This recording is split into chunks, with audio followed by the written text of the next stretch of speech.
یہ وہ قرآن نہیں، بلکہ قرآن وہ ہے جو ہمہ وقت نسل انسانی کی رہنمائی کے لیے دنیا میں موجود رہا، اور تا صبح قیامت جب تک اللہ تعالیٰ اس کو سینوں سے اٹھا نہیں لیتے اس وقت تک یہ قرآن ہمارے درمیان موجود رہے گا۔ ایک تو یہ بھی کلام قدس ہے کہ اللہ تعالیٰ کا کلام ہے، اور دوسرا وہ تمام سابقہ آسمانی کتب،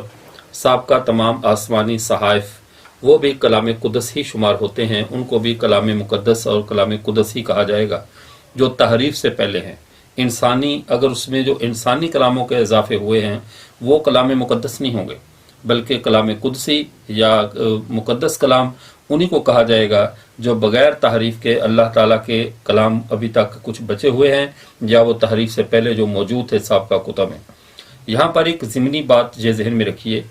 قرآن پاک چونکہ یہ تکمیل دین ہے، تکمیل دین کا اعزاز اور نسل انسانی کے لیے آخری دستور اور ضابطہ حیات ہونے کا اعزاز قرآن پاک کو ملا ہے، اس لیے جو سابقہ شریعتیں تھیں، یہودیت اور عیسائیت، اللہ تعالیٰ نے ان کے اندر بھی جن احکامات کو باقی رکھنا تھا اور باقی رکھ کر دین اسلام کا اس کا حصہ بنانا تھا آخری ملت کا، ان کو باضابطہ قرآن پاک میں بیان کر دیا گیا۔ سورہ بقرہ جو کہ قرآن پاک کی سب سے طویل صورت ہے، اگر اس کی تفصیل میں جائیں تو یہ یہودیت کے مذہب کے اندر جو اسلامی احکامات ہیں، جو معاملات تھے ان کے جن کو تبدیل کر دیا، لیکن ان کی اصل شکل اللہ باقی رکھنا چاہتے تھے، ان احکامات کو قرآن پاک میں بیان کر دیا۔ اسی طرح سورہ آل عمران میں عیسائیوں کے اندر جو احکامات تھے، شریعت تھی، جس کو انہوں نے تبدیل کیا،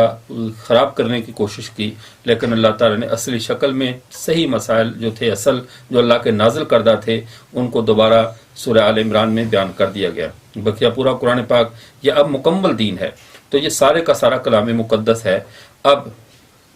تیسرے کلام مقدس کا درجہ اور صفت، ہر وہ کلام جس کی رسول اللہ صلی اللہ علیہ وسلم جسے بیان فرمائیں اور ساتھ اس کی نسبت اللہ کی طرف اس کی سند کریں، اس کو اللہ تعالیٰ کی طرف منسوب کر دیں کہ یہ اللہ تعالیٰ نے فرمایا ہے، اس کو حدیث قدسی کہا جاتا ہے۔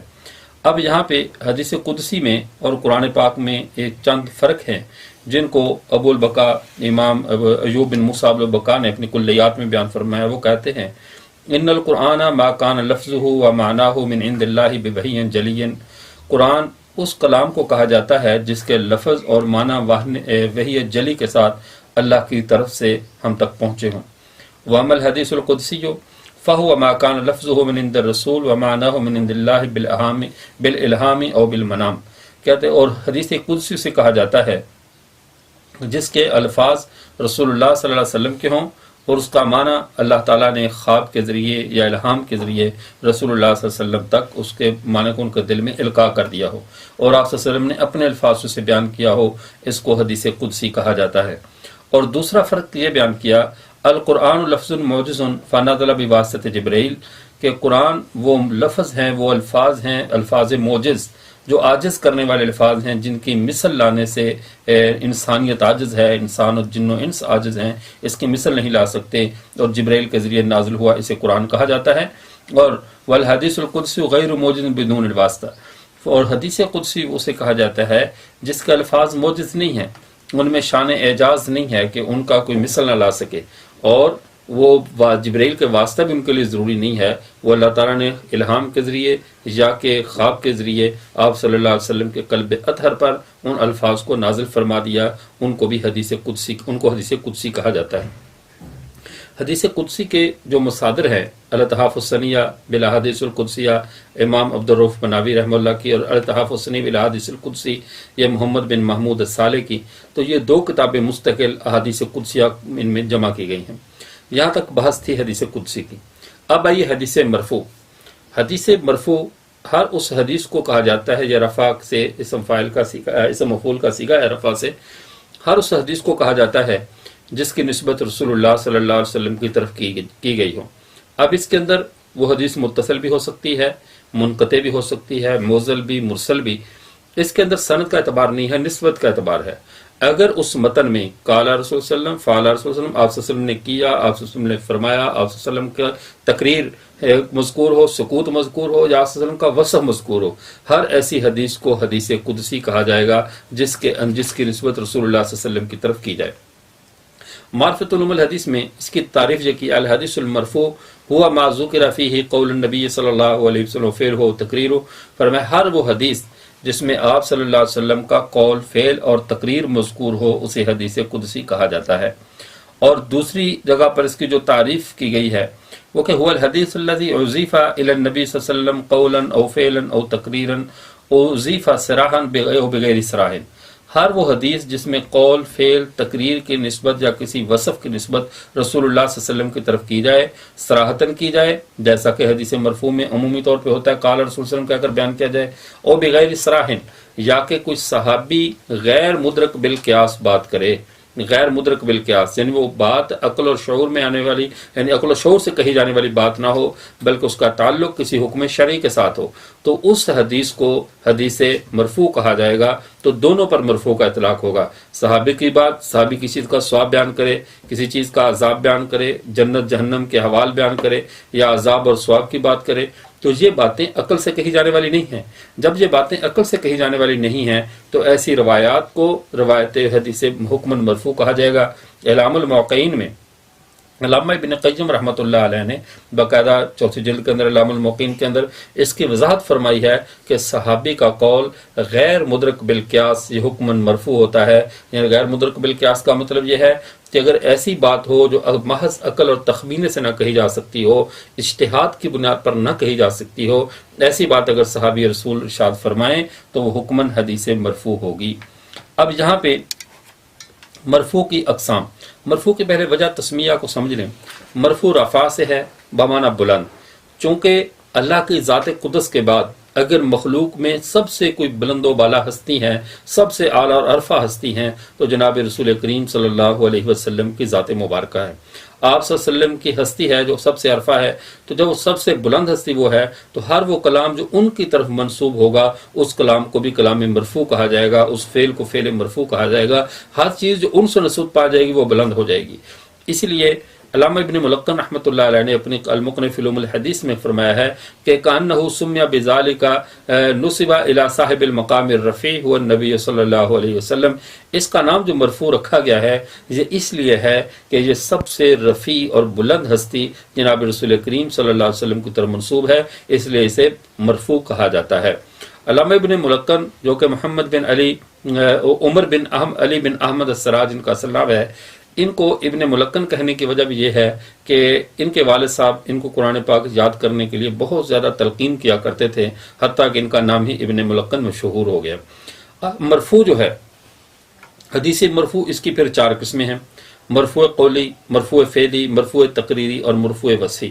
مرفوع قولی جیسا کہ اس کی پہلے بھی ہماری وہ آپ صلی اللہ علیہ وسلم کی بیعتبار نو کے قولی، فعلی اور وصفی کی امثلہ گزر چکی ہیں۔ اسی طرح ہر وہ مرفوع جس کے اندر آپ صلی اللہ علیہ وسلم کا قول مبارک مذکور ہو اسے مرفوع قولی کہا جاتا ہے۔ جیسے آپ صلی اللہ علیہ وسلم نے ارشاد فرمایا یاتون من بعدی ثلاثون کذابون دجالون کلہم یزعم انہ نبی، میرے بعد 30 یا 30 سے زیادہ، ایک روایت میں ہے 30 و اکثر 30 یا 30 سے زائد کذاب اور دجال قسم کے لوگ آئیں گے، کلہم یزعم انہ نبی، ہر ایک کا گمان یہ ہوگا کہ وہ نبی ہے، لیکن یاد رکھنا انا خاتم النبیین لا نبی بعدی، میں آخری نبی ہوں، میرے بعد کوئی نبی نہیں ہے۔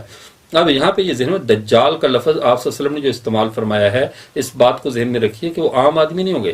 دجال اتنا وہ دجل کریں گے، کتاب و سنت سے استنباط کریں گے، حق اور باطل کو ایسا مکس کر کے بیان کریں گے کہ لوگوں کی عقلیں متحیر رہ جائیں گے، ششدر رہ جائیں گے لوگوں کی عقلیں کہ یار جی کیا کتنی مدلل بات کر رہا ہے۔ تو یہی ان کی صفت ہے۔ اگر وہ عام بات کریں گے تو پھر ہمارے پیغمبر صلی اللہ علیہ وسلم کی بات کیسے سچ ہو جس میں آپ نے فرمایا کہ دجالون، وہ دجال قسم کے لوگ ہوں گے جو حق و باطل کو ایسا مکس کریں گے، ایسا کہ وہ عقلوں کو حیران کر کے رکھ دیں گے۔ تو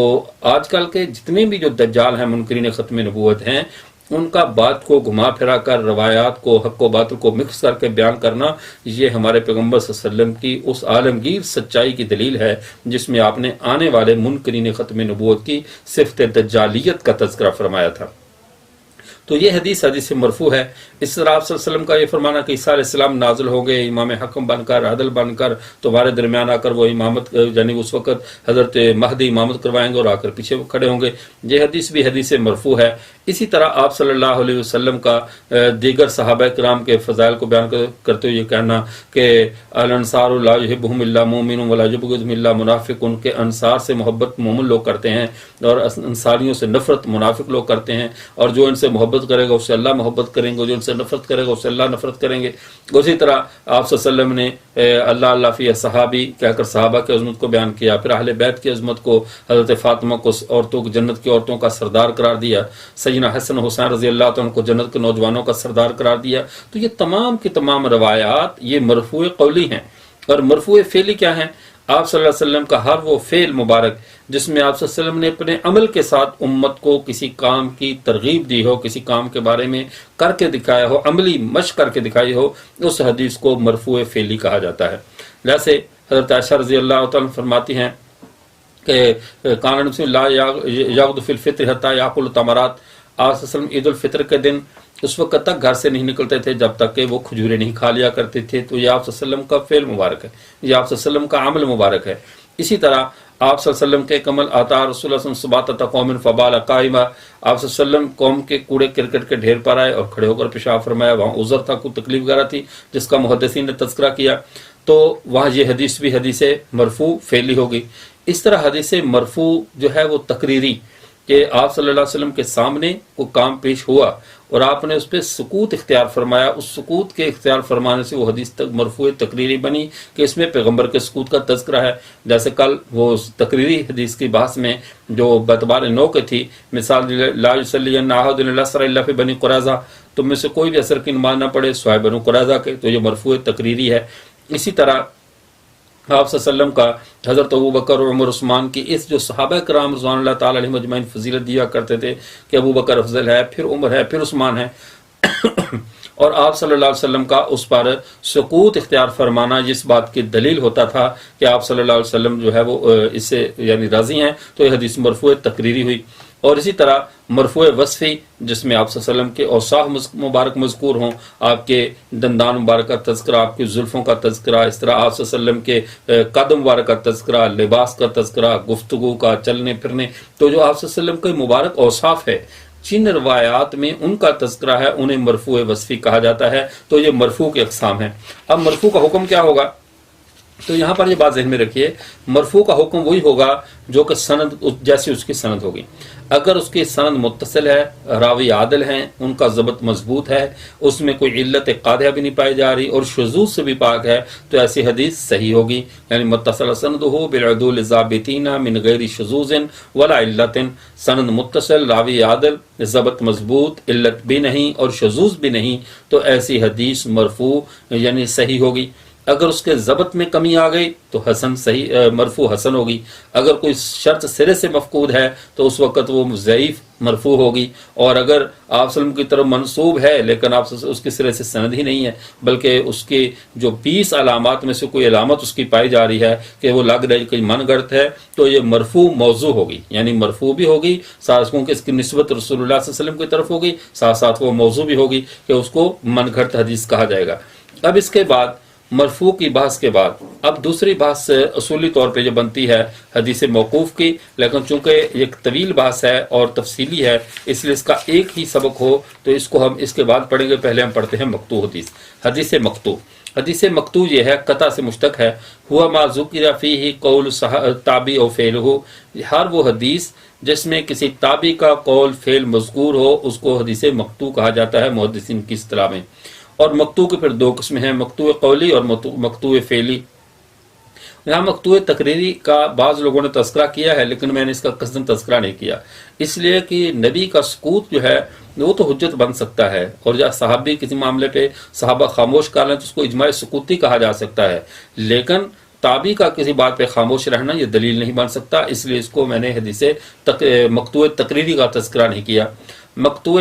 فعلی قولی، مقطوع قولی کہ جس کے اندر کوئی تابعی کوئی ایسی بات کرے کہ جس کے اندر کوئی حکم بیان کیا گیا ہو اور تابعی اس کو بیان کرے تو اس کو مقطوع قولی کہتے ہیں۔ جیسے حسن بصری رحمہ اللہ فرمایا، یا معاشر شباب ما من زر لم یبلغ حتی ادرکتہ الآفہ، اے نوجوانوں کے گروہ کتنی کھیتیاں تھیں کہ پکنے سے پہلے پہلے ان کو آفت نے تباہ کر دیا۔ یعنی توبہ کے معاملے میں اس حسن زان میں نہ رہنا کہ میں تو بھی جوان ہوں، بوڑھا ہو کر جو ہے نا وہ میں توبہ کر لوں گا، اور میں کتنی کھیتیاں تھیں ابھی وہ بالغ بھی نہیں ہوئی تھیں اور درست یعنی انہوں نے اپنے پھل بھی ان کا ظاہر نہیں ہوا تھا، ان کو آفات سماویہ نے تباہ کر دیا۔ اسی طرح مقطوع قولی، مقطوع قولی اس حدیث کو کہا جاتا ہے جس میں کسی تابعی کا قول فعل مذکور ہو، کسی فعل کا تذکرہ ہو، اس کو مقطوع فعلی کہا جائے گا۔ جیسے حضرت مسروق رحمہ اللہ سے اجیتو الی القوم وہم فی الصلاۃ ولم یکن رکع رکعۃ الفجر، حضرت مسروق رحمہ اللہ وہ مسجد میں آئے، انہوں نے بھی فجر کی سنتیں نہیں پڑھی ہوئی تھیں، تو فرمایا فیصلی رکعتین فی المسجد ثم یدخل مع القوم فی صلاتہم، انہوں نے پہلے سائڈ پہ اپنی 2 رکعت سنتیں پڑھی، پھر آ کر جو ہے وہ جماعت کے ساتھ شامل ہو گئے۔ تو یہ حضرت مسروق تابعی کا عمل ہے، اور ویسے بھی امت کا عمل بھی یہی ہے اور حکم بھی یہی ہے کہ اگر فجر کی سنتیں فوت ہو جائیں اور جماعت کے ملنے کا پورا یقین ہو کہ اگر میں ان کو پڑھوں گا تو جماعت کی کم از کم 1 رکعت تو مجھے ضرور مل جائے گی، تو سنتوں کو پہلے پڑھنا چاہیے، چونکہ ان کی تاکید بہت زیادہ ہے، اور فجر کے بعد چونکہ پھر طلوع آفتاب تک نماز پڑھنا ٹھیک نہیں ہے، اسی لیے اس کو پہلے جو ہے وہ پڑھ کر پھر جماعت کے ساتھ شامل ہوا جائے۔ تو حضرت مسروق تابعی کی مقطوع فعلی سے حدیث کو کہہ سکتے ہیں کہ ان کا مقطوع عمل ہے۔ اب اس کی جو ترتیب ہے وہ بھی وہی ہے کہ اس مقطوع حدیث کے اندر اگر اس کی سند کے اندر حکم درست پایا جائے گا، سند متصل، راوی عادل ضابط ہوں گے تو یہ حدیث صحیح ہو جائے گی، اگر اس میں ان کے سند ضبط میں کمی ہوگی تو اس حدیث کو حدیث حسن کہیں گے، اور اگر کوئی شرط مفقود ہوگی اسے ضعیف کہیں گے، یعنی جیسی سند ہوگی ویسے حکم ہوگا۔ لیکن اس کے اندر امام محمد بن عبداللہ زرکشی رحمۃ اللہ علیہ، وہ جو شافی عالم ہے، اپنی کتاب درر الکامنہ میں فرماتے ہیں کہ ادخال المقطوع فی اقسام الحدیث فیہ تسامح کبیر، کہ مقطوع حدیث کو حدیث کی اقسام میں شامل کرنا، مقطوع کو، اس کے اندر کچھ تسامح ہے بہت بڑا، یوں فإن اقوال التابعین ومذاہبہم لا دخل فی الحدیث فکیف تعد منہ، وہ کہتے ہیں تابعین کے اقوال کو حدیث میں کوئی دخل نہیں ہے تو حدیث کی نوع کیسے بن گئے، حدیث کی قسم کیسے بن گئے؟ تو یہ خیر ان کا اعتراض ہے، اور اس میں ایک دم ہے اس اعتراض میں کہ حدیث کا جو اطلاق ہے وہ قول پیغمبر، افعال پیغمبر سے بعد جو صحابہ کے قول فعل اور تقریر تک رہنا چاہیے، لفظ حدیث کا اطلاق تابعین کے قول فعل تک نہیں رہنا چاہیے، اس لیے کہ تابعین کے اقوال کو ہم حدیث کا درجہ نہیں دے سکتے۔ یہ محمد بن عبداللہ بن بہادر زرکشی رحمہ اللہ کا یہ موقف ہے۔ تو یہ بحث تھی مقطوع کے حوالے سے۔ اب اگلی نشست میں ہم انشاءاللہ آج ہی گفتگو کرتے ہیں حدیث موقوف کے حوالے سے۔ وآخر دعوانا الحمدللہ رب العالمین۔